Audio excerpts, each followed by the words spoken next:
Good morning, everyone, and welcome to our third Q&A session live on YouTube directly from beautiful Montreal, Canada at our head offices. My name is André Tétreault, and I'm Director of the Test and Diagnostics Department here at VibroSystM.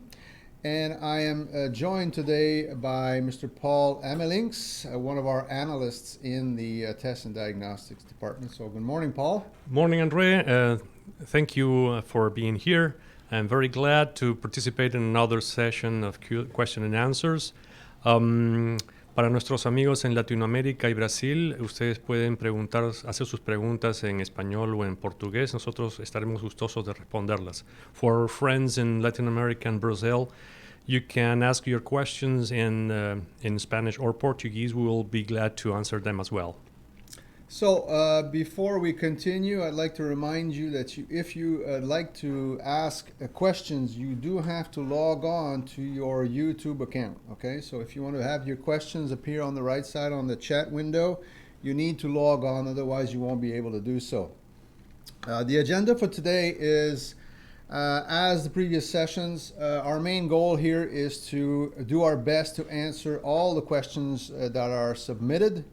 Unfortunately, it's not always possible at each session to do so, but we do archive all the questions and we do put them in our agenda for the following session. So we're going to attempt to address all of those questions. There's quite a few of them in this session. And if we have time, we have a case study to show you, as we did last week, another case study that shows not only the importance, but the efficiency or the practicality of having both air gap systems and shaft displacement probes combined together to give you a better chance to determine what's going on the unit. And obviously, all the new questions that will come up, we'll do our best to answer all of them. If not, again, we'll archive them and make sure that we address them in the next session. So, Paul, we have some questions that were asked at the last session, so let's start with those. Yeah, we have some questions. We'll begin with questions handed over by Emil Lerna.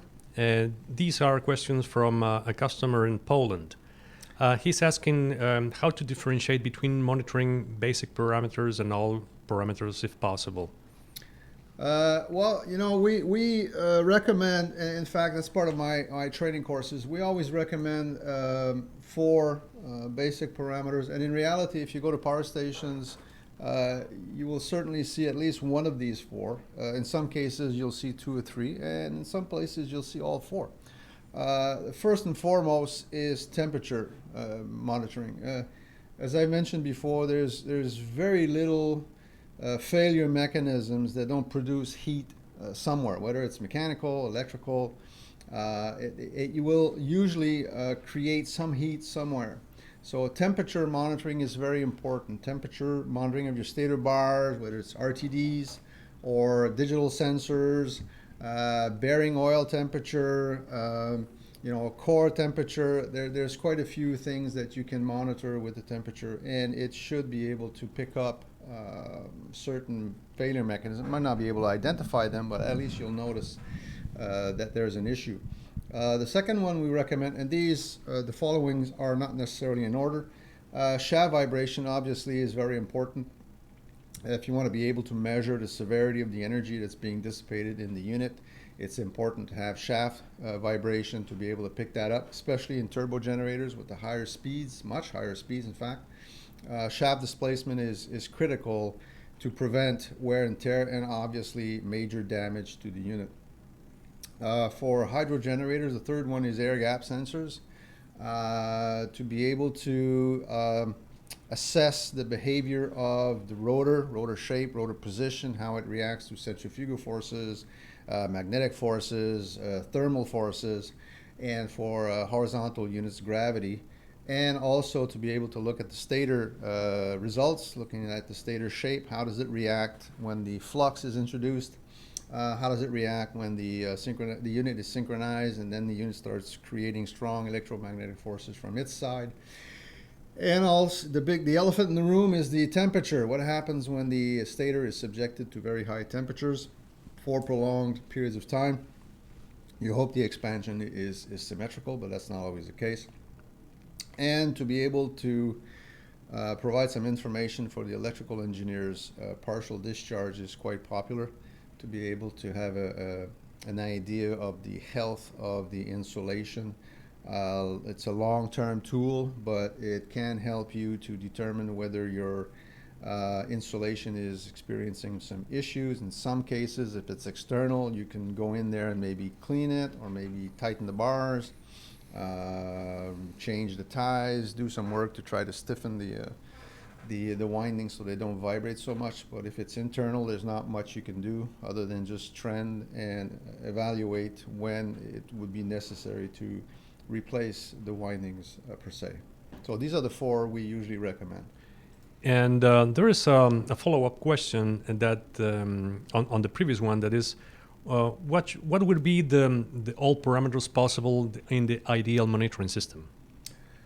Well, the ideal monitoring system, of course, it assumes that budget is not an issue, and that's usually not the case. But if budget is not an issue, in addition to all four that I've stated previously, there are quite a few. First and foremost is absolute vibration. There are many locations that you can monitor the absolute vibration, whether it's accelerometers or velocimeters or velometers.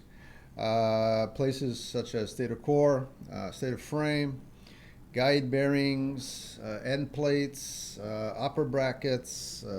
There's tons of locations where you can use these types of sensors to try to record the amount of energy and at what frequency it occurs, to help you determine whether there's some underlying issues that are either present or developing. Magnetic flux probes is always interesting. Of course, if it's a turbo generator, it's stray flux probes. Stator bar vibration, to be able to measure the bar vibration inside the slot, to be able to verify if your wedging system is doing the proper job. For hydro generators, you can install runner clearance, whether it's blade tip clearance or runner rim clearance for Kaplan and Francis turbines. Axial displacement also can be very interesting in cases where thrust guide bearings fail. Axial displacement can be the determining factor that will identify the problem. Rotor pole face temperature or rotor pole interconnection temperature, that also can spot some serious issues with the rotor, especially when the unit has been uprated. The turbine's replaced, it produces a little more power, and that usually increases the temperature because of the increased stresses that are present in the air gap. And I guess shaft voltage, shaft current also can be very interesting to prevent bearing pitting or bearing failures. You can detect excessive shaft voltages or shaft currents that are flowing or that are present in the unit that you want to intercept and prevent. So there are others, but they're very specific. Silt monitoring, cavitation, there's all kinds of other systems, but those are very, very specific to power stations that have very, very specific issues. So those are the ones that I guess we would recommend. And we have now several questions from our friends in Itaipu, Brazil. I'm going to start in Portuguese, and then André is going to switch to English. The first question is: requisitos de segurança cibernética. O programa deve rodar integralmente nos servidores da Itaipu. É isto possível? Existe atualmente uma tendência forte do uso de computação na nuvem. Existem soluções nesse sentido também. Mesmo sendo possível executar o sistema Zoom em servidores existentes na usina e que o sistema operacional seja Windows, é altamente recomendável que o sistema Zoom seja instalado numa rede isolada. Isso é para garantir o funcionamento adequado de todos os computadores e dispositivos de aquisição que usam endereços IP. Quando o sistema Zoom é instalado numa rede existente, com vários dispositivos, podem ocorrer conflitos de endereçamento de direção de address IP, prejudicando o desempenho do sistema Zoom e também da rede. Quanto à nuvem, a VibroSystem também está em processo de conversão de todas as suas ferramentas de negócios para a Google Suite via nuvem. A nossa direção de pesquisas e desenvolvimento está trabalhando nas possibilidades de ter todos os dados produzidos analizados y transferidos para la plataforma ZoomWatch vía nube? So the question in English was a question about cybersecurity requirements. The program was run entirely on Itaipu servers. Is this possible? And there's currently a strong trend towards using cloud computing, and there are solutions in this regard too. So, although it is possible to run the Zoom system on existing utility computers, well, so long as the operating system is Windows, it's possible, but we strongly recommend that the Zoom system be installed on isolated networks. And the reason for that is if you install the Zoom systems is in reality a server or a series of servers, depending how many units you have. And these servers can be also connected to client laptops that get access to the information through the network. And the server actually communicates with the acquisition units that are installed on the units using TCP/IP protocol, because each of the acquisition units also have IP addresses, multiple IP addresses. So to install that equipment on an existing network, it increases the risk of addressing conflicts. It increases the risk of performance problems because there's so many computers, there's so much traffic on the network. We would strongly prefer that the system, at least the part that involves the server towards the acquisition units, we prefer that part to be on an isolated network. But from the servers or the client computers to be on the network of the utility, that is possible. All of it is possible, but again, if you do so, you may have some issues if there's a tremendous amount of traffic on the network. As for the cloud, VSM is actually in the process of converting all its business tools to G Suite via the cloud. So the R&D department is working on the possibilities. I guess from our end would be to have all the databases that we produce with the Zoom system, all the database that we retrieve for analysis, and then we transfer to the ZoomWatch platform, especially for our ZoomWatch service contract customers. That will surely be done via the cloud. I can't confirm this, but I'm pretty sure that's the outcome will be for VibroSystM to also be using the cloud for all this tremendous amount of data. And we have a second question from our friends in Itaipu. Quais são os requisitos do suporte técnico? Precisa ser 24/7. Os clientes que assinam contrato de serviço ZoomWatch têm acesso ao serviço ao departamento de testes e diagnósticos 24 horas por dia, 7 dias por semana. A manutenção do sistema é realizada pelo nosso departamento de serviço e todas as respostas aos alarmes. E a análise de todos os dados é realizada pelo departamento de pesquisas de testes e diagnósticos. The question was technical support requirements must be 24/7. Well, luckily, the customers who subscribe to our ZoomWatch service contract have access to the service department and also the test and diagnostics department on a 24/7 basis. The maintenance of the systems, if I can go into detail, all the equipment that we install for ZoomWatch service contract customers, the system is installed by our service department, is maintained by our service department from our head office in Montreal. So contractually, we have to look into the system on a regular basis and make sure everything is working. We don't necessarily need to wait for an email from the customer saying we have this or that issue. Our department checks in on a regular basis and can even detect issues that are unbeknownst to the utility engineers. And if that's the case, they will give instructions on how to fix it.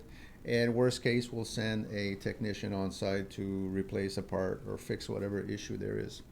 And from our end, the system will produce alarms. The Zoom system, of course, can produce alert level alarms, danger alert alarms. And those alarms are transmitted to us directly.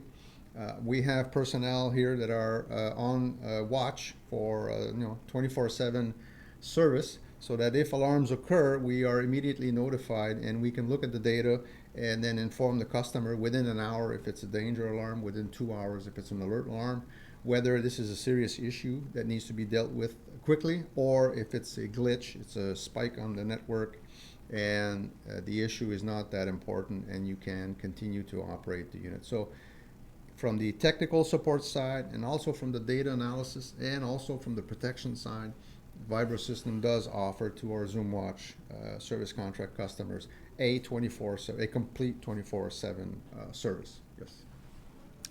And a third question from Itaipu. Sugerem mais pontos de medição além dos que Itaipu tem pedido?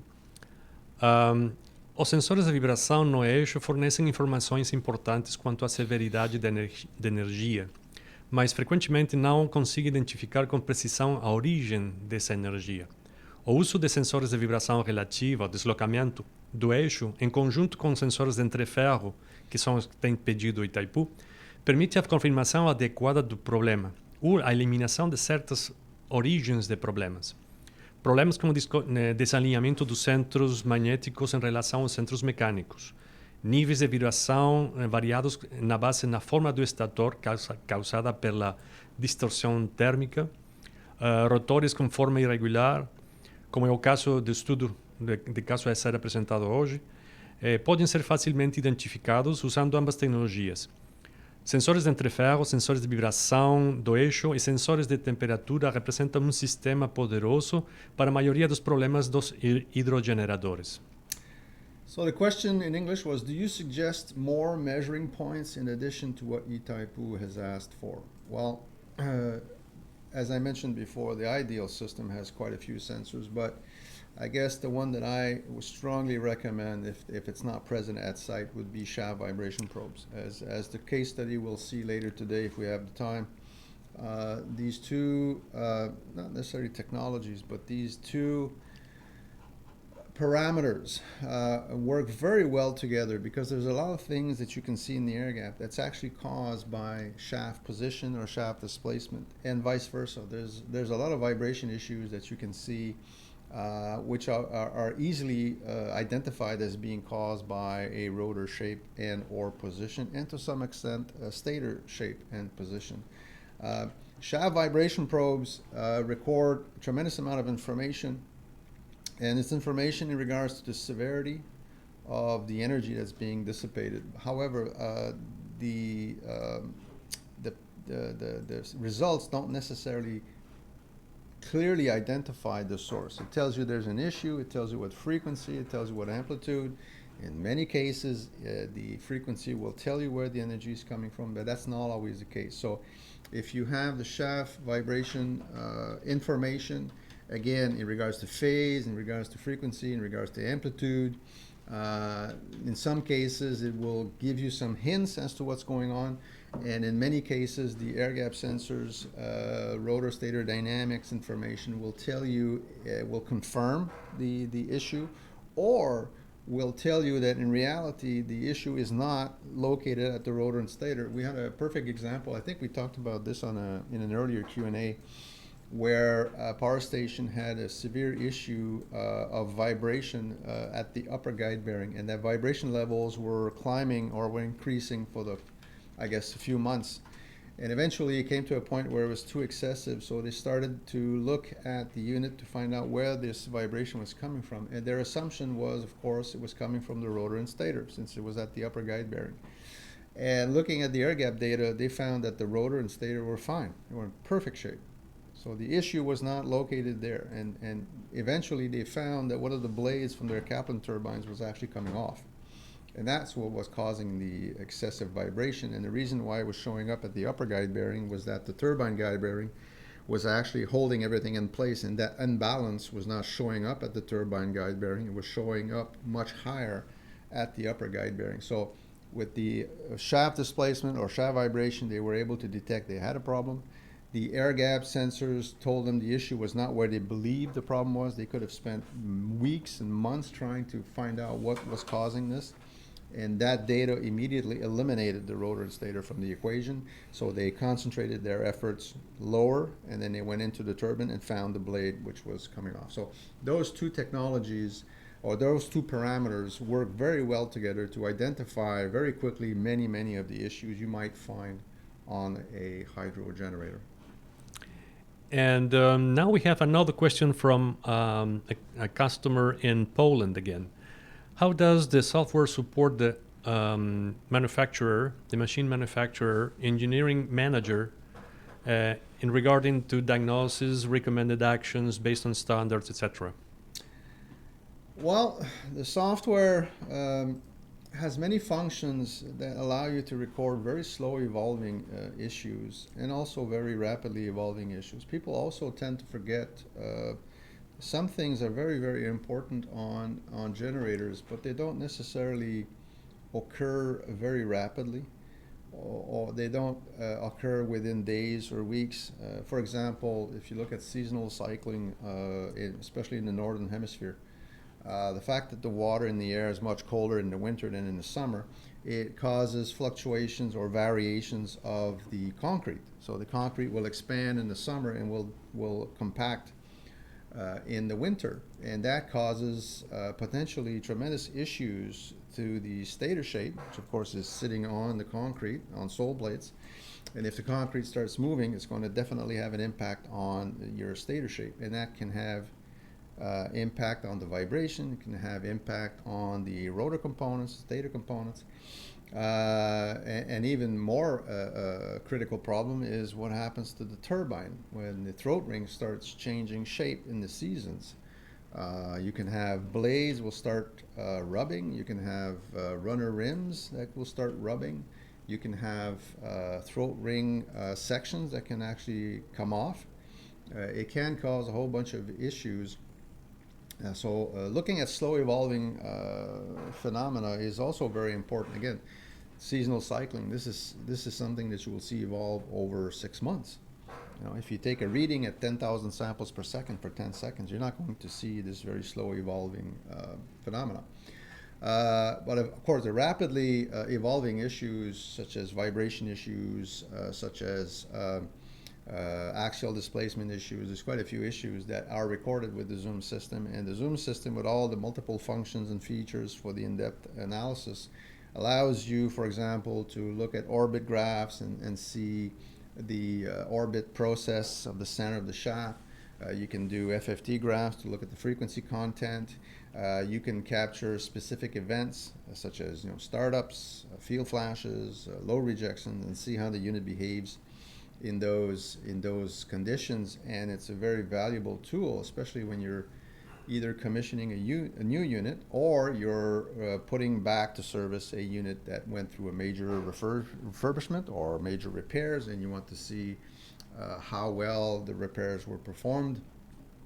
You can do a series of tests that allow you to evaluate how the unit performs according to existing standards or manufacturer's tolerances. So it's a very useful tool to allow OEMs to look at the data and fine-tune the unit or whatever repairs they made, make sure that the performance is according to standards. And we have another question from Poland, for a customer in Poland. What are the most common failures, root causes, and solutions? Well, for both hydro and turbo generators, again, the most common failure is guide bearing failures. By far, they are the most common. Fortunately, frequently they're not that expensive. I mean, that's not what you want. It will cost money. Hopefully, it didn't damage the unit so much, and of course, I hope it didn't hurt personnel. But it is usually less expensive to repair, and usually the outages are not that long. So the most common failure on hydro and turbo generator, and this is not just my experience, it's also some literature. If you talk to insurance companies, they'll probably tell you exactly the same thing. It's mostly guide bearings that fail the most often. But they will also tell you that the most expensive failure, it's not the most frequent, but the most expensive is phase-to-phase or phase-to-ground fault, especially phase-to-ground failures, because in many cases when you have a phase-to-ground failure, not only is the winding damaged, but you've also damaged the core. And if that's the case, that's a much more expensive, a much more critical problem than having a guide bearing failure. If you damage the core has to be repaired. Hopefully the damage is not to a point where the core has to be replaced. The windings, of course, have to be replaced depending on the damage that was that occurred on the windings. You probably will have to replace a series of windings, if not all of them, depending on their age. And if you call an OEM and ask for new windings, they will not be delivered in 2 weeks. It will take a lot of time, and it will be very expensive. So the most expensive failure, again, according to most insurance companies, is by far phase to ground failures. But the most common one is guide bearing failures. And we have another question of the several questions that our friends from Itaipu asked. É possível usar sensores de outros fabricantes? Quais são as restrições de condicionamento das sinais? Alguns sensores podem ser usados, por exemplo, sensores indutivos, acelerômetros ou velocímetros, RTDs, termopares e acopladores de descargas parciais. Podem ser usados também no sistema Zoom. Além disso, qualquer sinal que esteja dentro dos padrões conhecidos na indústria, como de 0 a 10 volts, de 4 a 20 mA, podem ser usados com o sistema Zoom. Finalmente, qualquer dado disponível dos seus PLCs ou sistemas supervisórios SCADA ou PI podem ser enviados ao sistema Zoom via protocolos de comunicação Modbus e OPC que sejam correlacionados com as outras variáveis. So in English, the question was, is it possible to use sensors from other manufacturers? If so, what are the signal conditioning restrictions? Well, the answer is yes. Some sensors can be used. For example, inductive probes. I mean, there's quite a few out there from us and from competitors as well. You can find accelerometers or velocimeters or velometers, RTDs, thermocouples, partial discharge couplers. All of these can be used in the Zoom system.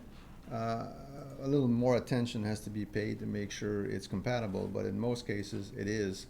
In addition, any signal that is compatible or respects the existing standards, such as 0 to 10 volts, 4 to 20 milliamps, all of these signals can be connected to the Zoom system. So long as we have the proper signal and we know what the range is, we can monitor and incorporate that into our system. So if you buy into Zoom system, or if you buy into the Zoom Watch service contract and you have existing sensors that you would like to keep for whatever reason, in most cases that's fine.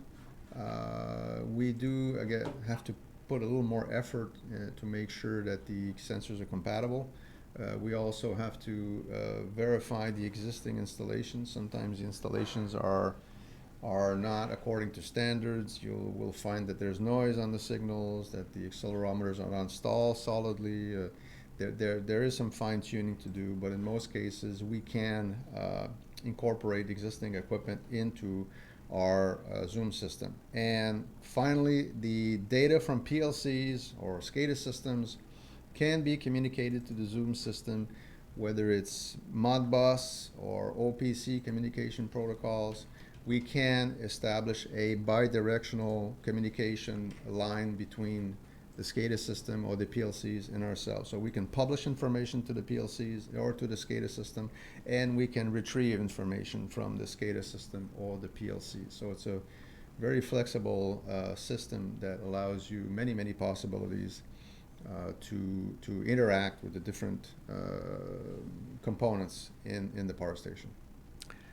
And we have now a question from Ravishek Dixit from India. How does loss of stator grounding take place? Loss of stator grounding is usually because of stator core excessive vibration. Most of the units, well, there's two basic ways to ground the stator core. One is there's one contact point between the core and the frame through the key bars, and that will prevent a potential to build and create an issue. Some stator cores have multiple grounding connections, again, through key bars. So usually if you do have an issue with that, you probably have a core that's grounded in one location, and if you have excessive stator core vibration, you periodically lose contact between the core, key bar, and frame. And if that's the case, that's usually a severe problem because you start to see arcing. And arcing will produce a damage not only at the key bar, but unfortunately it will cause damage at the laminations. And at some point it can actually start melting some of the laminations, which will create contact between the insulated laminations, and then eddy currents will start to flow, and it will just, you know, make the problem worse and worse and worse. So that's why one of the parameters that we monitor with the ZoomWatch service contract is core to frame attachment system. What we do is we install accelerometers on the core and on the frame, and we take periodic readings, and we not only look at the frequency and amplitude, but we also look at the phase. We want to see if the core and the frame are working together, or there's some looseness issues which would trigger this type of arcing. This is high energy discharge, so you want to avoid that at all costs. Thank you for your question. Yeah. We have another question from Mr. or Mrs. I don't know, excuse me, Subhamai Sarkar. Do we have diagnose interturn shorts in rotor field coils? Well, if it's a hydro unit, we use magnetic flux probes to look at the intensity of the magnetic field produced by each individual pole in Tesla. I actually wrote a paper about that many years ago, which was presented in Bali at an IEC conference.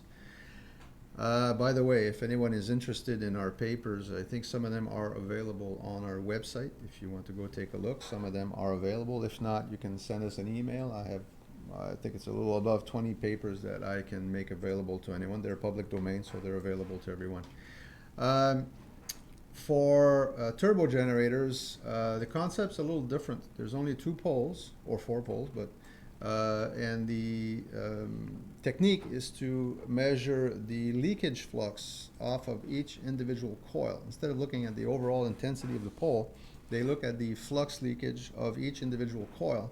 And by comparing the coils symmetrically, which is coil 1 on, well, maybe not coil 1, but coil 4 on pole A corresponding to coil 4 on pole B, and by comparing the signals, if there's any discrepancy, which is above 10%, it's an indication that you have shorted turns. Historically, people used to just check if the vibration increased when they increased the excitation. That would be an indication of shorted turns, but it wouldn't tell you where they are.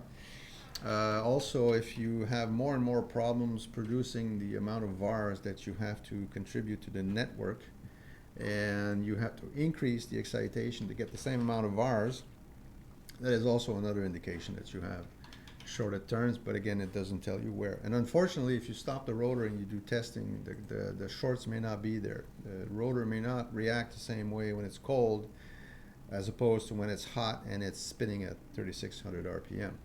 So hydro, we use magnetic flux probes to measure the intensity of the flux of each pole, and in the turbo industry they use stray flux probes to measure the leakage flux off of each individual coil.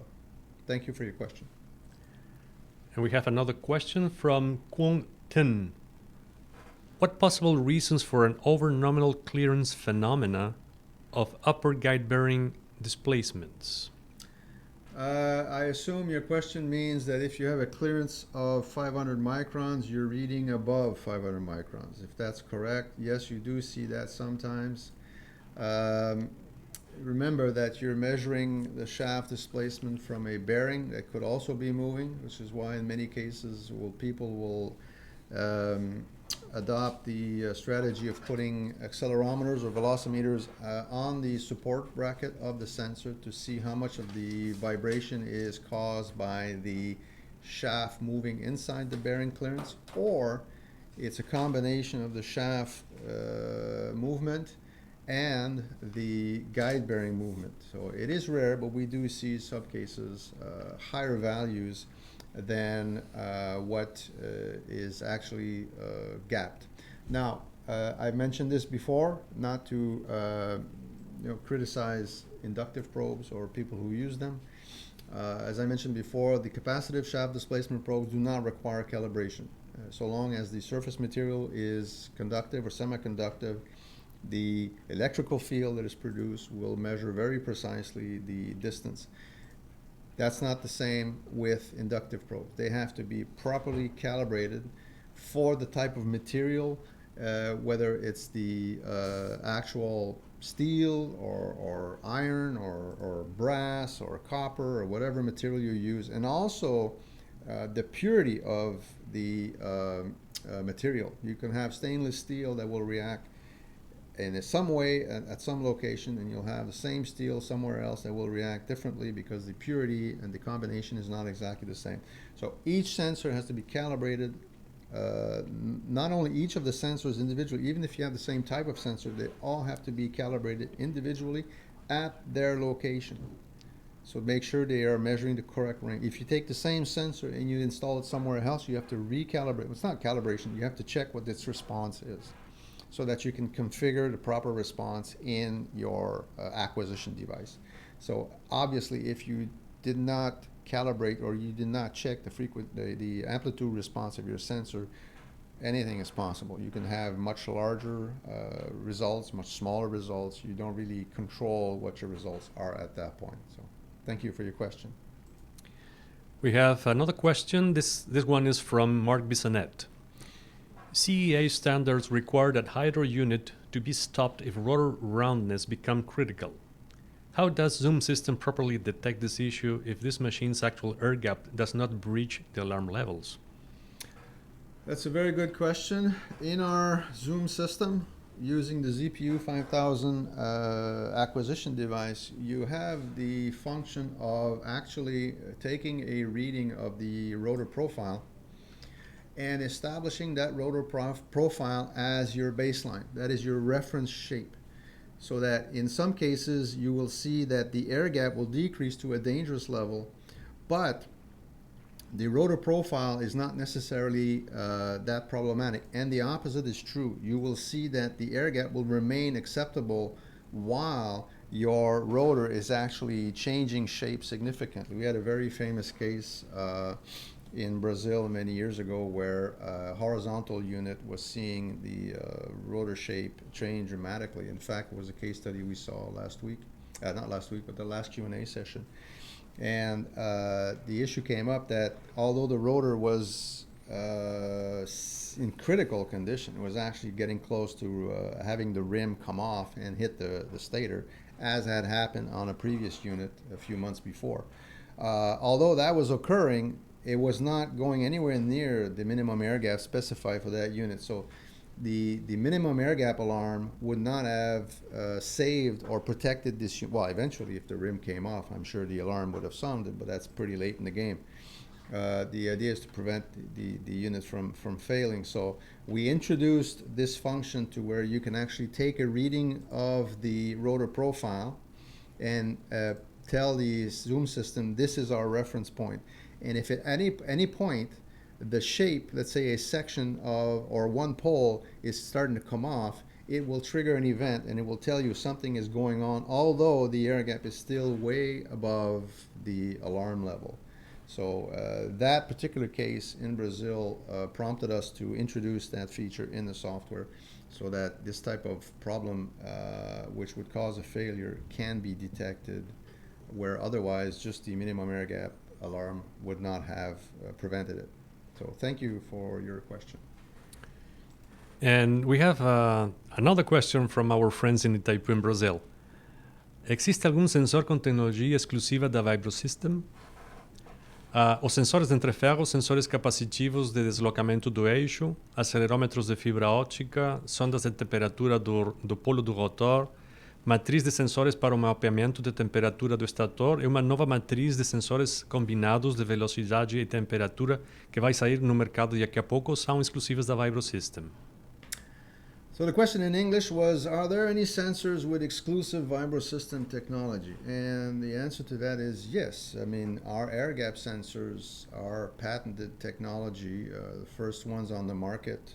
I mean, there are other sensors that perform this type of task, but they use different technologies, which I won't go into. But Our air gap sensor is exclusive to our technology, and the same technology we use for the air gap sensor was adapted to create our capacitive shaft vibration probes. So they are also capacitive, they're not inductive. Our fiber optic accelerometers are also exclusive. We've been providing those for, 25 years now. They use their own exclusive technology, which is different from other systems that we see on the market. We also have a rotor pole temperature probe, which is unique. It can allow you to measure the temperature of the rotor pole face or the rotor pole connections while the unit is in operation. So it doesn't just measure current and calculate what the temperature probably is.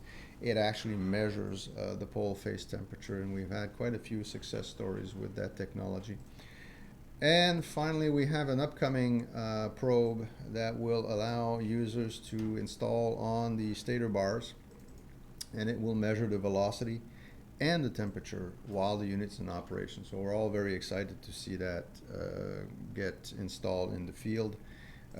They're daisy chains, so you can install quite a few of them to measure, again, the velocity and the temperature. So if you have a bar that vibrates a lot, you'll be able to see if that bar is actually producing more heat than the others, and you can correlate the information and then intervene promptly if there is a developing issue. So we're all excited about that. So yeah, all these sensors are exclusive to VibroSystem.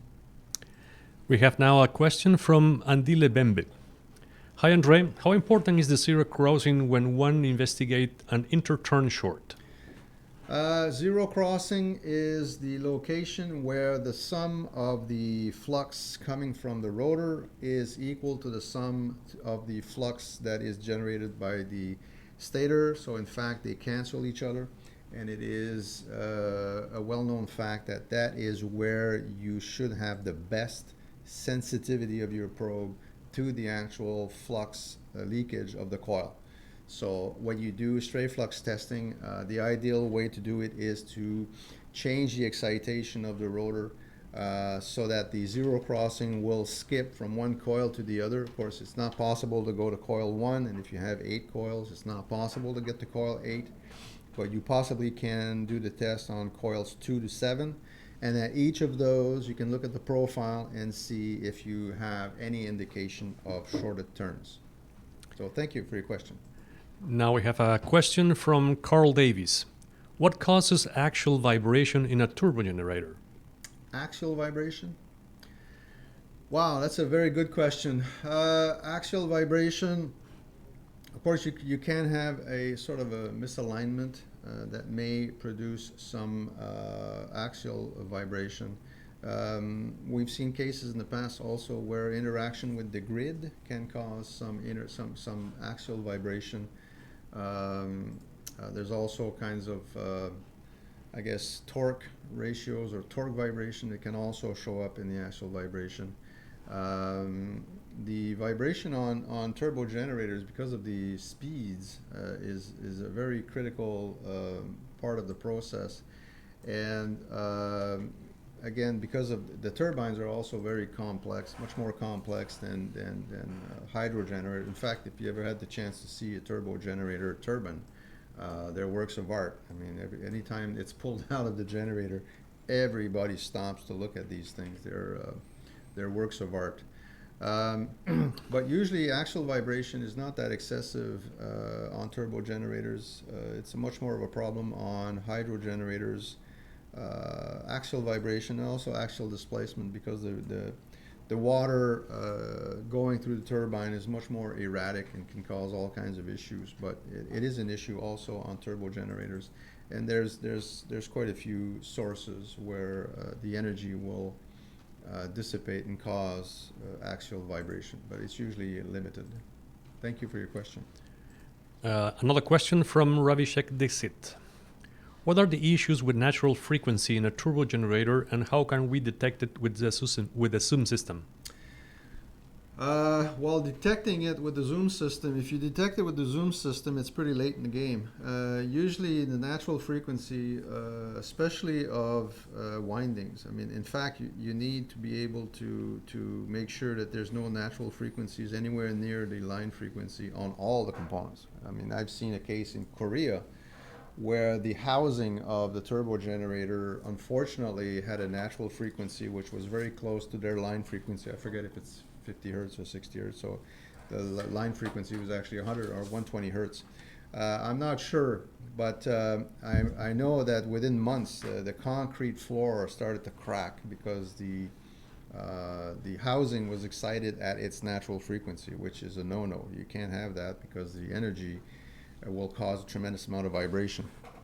So normally, if you look at windings, when they're inserted into their slots, they will be bump tested. And the way they do that is simply to install an accelerometer on the winding and hit the winding with a calibrated hammer, and an oscilloscope will record the dissipated energy, and it will do a frequency spectrum to see where that energy is dissipated. And if the result is anywhere near the line frequency, for example, if it's 120 hertz, and you have a frequency response of energy dissipating around 122 or 123 hertz, you have to intervene. You cannot let that winding stay at that position, because when you excite the unit, it's going to vibrate tremendously. The energy that you provide is at the same frequency, then that component dissipates it. And anyone who has seen the famous glass, wine glass next to a speaker, you can put the speaker very, very, very loud. The glass is oblivious to it. But if you produce a frequency from that speaker that is exactly at the frequency, the natural frequency of the wine glass shatters very quickly. It's not the amount of sound, it's the frequency at which that energy is produced. It's the same concept with windings. So any winding that's anywhere near the line frequency, you have two options. You either increase the natural frequency, which is what most people do, or you decrease the line frequency. Now, if you want to increase the line frequency, not the line frequency, the natural frequency, if you want to increase it, you have to make the bar tighter. You have to put more filler, you have to put more ties, you have to make it stiffer so that the natural frequency will be higher. If you want to lower the natural frequency, you have to add weight. More weight will lower the natural frequency. And remember, natural frequencies of windings decrease as you heat them up, because as you heat them up, the properties will change. The bars will expand in all directions, and that almost always causes the natural frequency to go down. So if you are to increase the natural frequency of the bar, you have to move it at least 10 hertz away from the line frequency to anticipate this decrease that will surely occur as it's heated up, okay? So this is done during the installation. Bump tests are done to make sure everything is away from the line frequency. Thank you for your question. Let's take a little time here to show you the case study that I wanted to show you. You have the control. I'll take the mouse here, okay? This is a paper that I presented, I believe, in 2011 at Hydrovision, India. It's a case study that occurred in Quebec, in northern Quebec. This company had a brand new unit, and they had installed 4 air gap sensors. You can see a picture here. In fact, this is not the actual unit. This is just to show you what type of sensor they had. This was a brand new unit, so it didn't look like this at all. And they also had some shaft displacement probes, as you can see here. Take my glasses off. So we have capacitive shaft displacement probes, and this is our synchronization probe so that we know exactly where we are around the unit while it rotates. Okay, so now this is a graphic of the upper guide bearing, which normally is the highest, vibration level on a hydro generator. This is a vertical unit, and this is a fairly fast unit for a hydro. This is 360 RPM. And you can see that the vibration as recorded by 2 sensors gave us pretty good readings. This is before the excitation. So 100 microns peak to peak, or 4 mils peak to peak. This is very acceptable for this location. If you look at the shaft vibration at the lower guide bearing, so just below the rotor, vibration levels were very low, or just a little above 1 mil, 30 microns peak to peak. And at the turbine, it was very low as well, 50 microns peak to peak, which is 2 mils. So this reading before excitation is excellent. And you can see this is the orbit graph, which is, again, for the non-mechanical engineers, this is the representation of the process of the center of the shaft, okay? Each circle here represents one rotation. So what we're doing is we're looking at, while the unit rotates, we're looking at how the center of the shaft moves, okay? So each of these circles is the rotation, and the vibration levels are very low, and the orbit is very stable. Now, this is what happened at the upper guide bearing once the excitation was put on. The vibrations increased from 100 microns peak to peak to 650 microns peak to peak. That is extremely high. For this speed of unit, it should never go above 300. So it's twice what the ISO tolerances state. You can see here, this is, again, the upper guide bearing. This is the performance before the excitation. And I think everyone can tell when the unit was excited. The vibration levels were tremendous and then went down and stabilized, again, at an extremely high level. This is totally unacceptable. And this is the orbit of that event. Okay, you can see that as the unit was operating at speed no low without excitation, the orbit was very cyclic and very low amplitude, and when they applied the field, it increased tremendously and then stabilized at 650 microns peak to peak. Now, if this unit had this behavior at speed no load, it could be balanced, because although the amplitude is very high, the orbit is cyclic, okay? The orbit is very cyclic. So to determine what the apparent heavy spot is very easy on this unit. All you need to do is to find where the apparent heavy spot is in reference to the poles. Our system is able to identify the poles, so we were able to quickly identify the apparent heavy spot as being pole 16.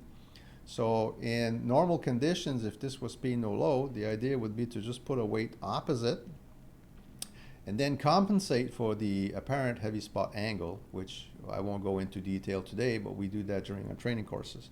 The actual heavy spot is before the effect of the apparent heavy spot. So there's a compensation to be made. So you put a certain amount of weight, and then you see how well you did when you restart the unit. You see if the vibrations decrease. But in this case, the vibrations increased after excitation. So this is not a candidate for balancing. In fact, it would be very dangerous to balance this unit based on this data. Okay. This is the air gap. 4 air gap sensors, as I mentioned before, and we can tell again here when the excitation occurs. This leads us to believe that the vibration is actually caused by a rotor shape dramatic increase. We can see that, you know, the delta increases, telling us that the rotor, when they applied the field, changed shape tremendously and caused a vibration. But in reality, that's not the case. You can see this is the shaft displacement, and this is the air gap from one sensor. We see they have very, very similar shapes. Well, in reality, if we put the filter, which is a function of the zoom system that removes the vibration to give us the actual shape of the rotor, we can see there is an impact, but it's minimal.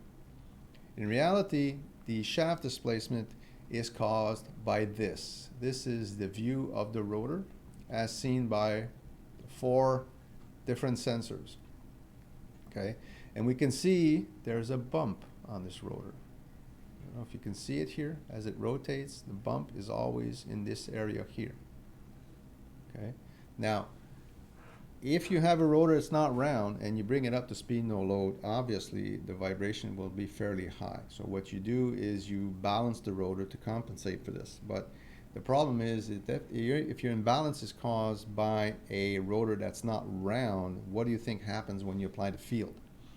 The vibration will be tremendous, because this area here will be pulled towards the stator, and then it will just rotate, creating this tremendous amount of vibration, because the rotor is not going to remain centered. Look at the center of the rotor. It changes position as it rotates. So it creates this tremendous amount of vibration as the unit is dragged around at each rotation. Okay? So in reality, in this case, this excessive shaft displacement was giving us the impression that the rotor shape was tremendously distorted, when in reality it is the rotor that is distorted, but it is distorted by one single bump, and this bump is at pole 16. Okay, so the air gap and the shaft displacement in this case provided all the information required to explain why the unit vibrated so much when they applied the field. Okay, so these papers are available to anyone who wish to get a copy. Yeah, Andre, we have a last question from Andile Bembe. It says, is the bump test an accurate method to determine where to place a sensor on your generator? Absolutely. There are quite a few reasons to determine where the location should be. First and foremost, evidently, if you had a severe failure, that will definitely tell you where you should concentrate your efforts and where you should put your sensors. The second one is if you go into an outage and you open the unit and you find dusting or greasing everywhere, that's another indication that you have very high vibration, that you need to put sensors. But in that instance, you don't really know where. Some cases you will see greasing or dusting in a specific location where the vibration is causing this dust, and it is localized. The ventilation system, the cooling system didn't spread the dusting all over the place. But the best case is if you have these instances, if you had a failure, if you have dusting which is widespread, or if you have localized dusting, bump test should absolutely be performed to confirm to you where you have issues, allowing yourselves or an OEM or a consultant to come in and try to fix this, and then put the sensors on those locations to see if the repairs or the adjustments have actually allowed you to run the unit safely. Again, if you run the unit and you heat it up, those results will change, and you still need to know whether your actions were able to solve the issues, or you still have issues where the frequency is close to the line frequency and it's causing tremendous vibration. So thank you for your question. And now we have another question from Mark. I believe we have some time still to answer it. Has VibroSystM observed stator and winding issues on machines at pump storage plants? I know that hydro power stations, in fact, there's another paper I wrote where we had issues with end winding vibration. I know that most people consider that end winding vibration issues are turbo generator related, and in many cases, because of the configuration of these units, it's the case. You have a tremendous amount of end winding that is outside the unit, horizontal, and not supported as well as the windings inside the coils, of course. So they are notorious for this, but we've seen quite a few hydro generators also have these issues. And the case that comes to mind was in northern Quebec, again, where they had so many issues with one unit out of, I believe, was 8 or 11. And they had repeated winding failures to a certain extent where they actually had 17 coils which were bypassed. And they couldn't understand why this was occurring. And it actually equipped a adjacent unit and found that that unit did not have the issue. So it was not a design, it was more of that particular unit having issues. So they installed a whole bunch of equipment and finally realized that the bars that were failing were extremely hot, and they were mostly connected to the bus ring, and a lot of the vibration was coming actually from the bus ring and the end windings and not from the core. So you can have serious end winding vibration issues on hydro generators and also on pump storage generators as well. I believe, Andile Bembe just asked another question.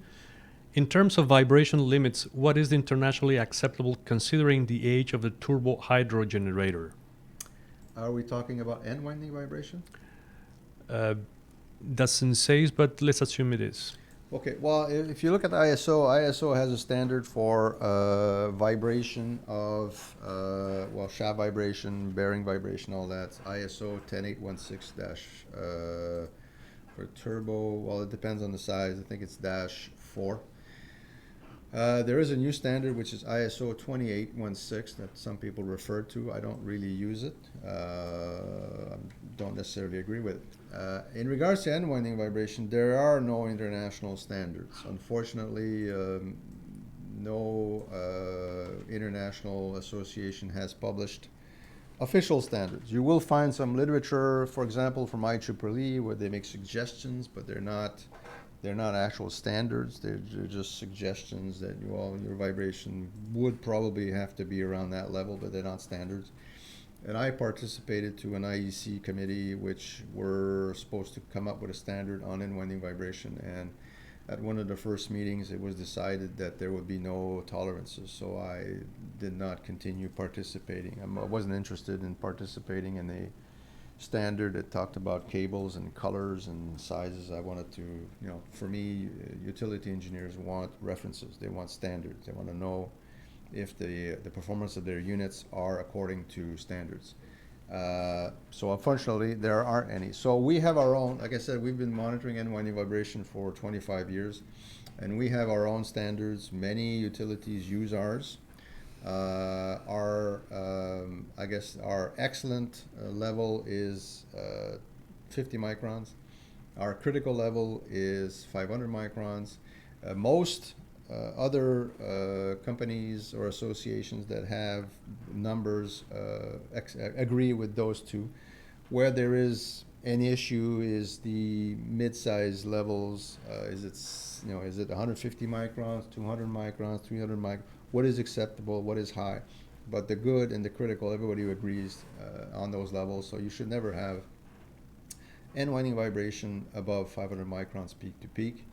And you should never have vibration levels, regardless what they are, that increase.